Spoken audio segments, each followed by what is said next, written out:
Почитувани граѓани, почитувани медиуми. Како што кажавме вчера, местењето тендери во СДСМ не е ништо ново. Тоа е она кое што го говориме 4 години, тоа е она кое што го знаат граѓаните, тоа е она кое што сите го гледаат и имаат докази, само за жал јавното обвинителство и антикорупцијската комисија немаат докази. Денес ќе презентираме и ќе продолжиме, ќе се надоврземе на вчерашните докази за тендерот за улично осветлување во Газибаба, каде што јавноста треба да утврди дали фирмата Digital Doyle со очигледни евидентни податоци на однапред договорени цени добила тендер. Фирмата Digital Doyle добила тендер за јавно улично осветлување со цени на кои што се надоврзуваме на вчерашната пресконференција и тоа. Например, набавка и вградување на натриумова цеваста сијалица од 70 вати, тоа е оваа, над 6600 лумени, понудената цена е 10.000 денари по парче. Додека пак истата сијалица со моќност од 150 вати над 17.500 лумени, која што по логика на нештата треба да е двојно повисока, понудената цена е само 1000 денари. Еве споредбата: 70 вати, 150 вати, 10.000 денари, 1000 денари. Дали е ова нормално? Потоа, например, набавка и вградување на пригушници.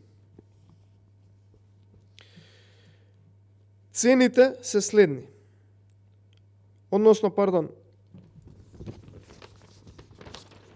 Цените се следни. 70 вати, 2500 денари парче.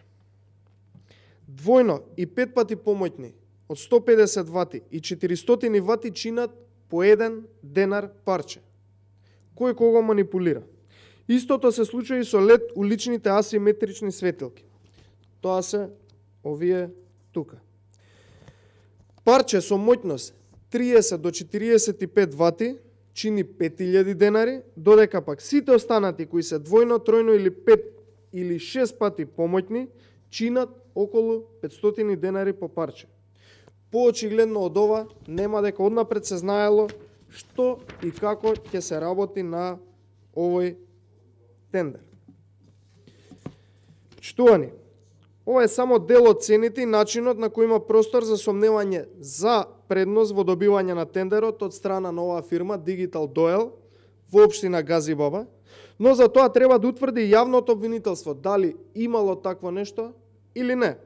Антикорупцијската комисија исто така требаше веќе да има отворен случај, но очигледно дека сака да сокрие сомнеш за криминал и воопшто да не истражува било каков криминал во овие јавни набавки.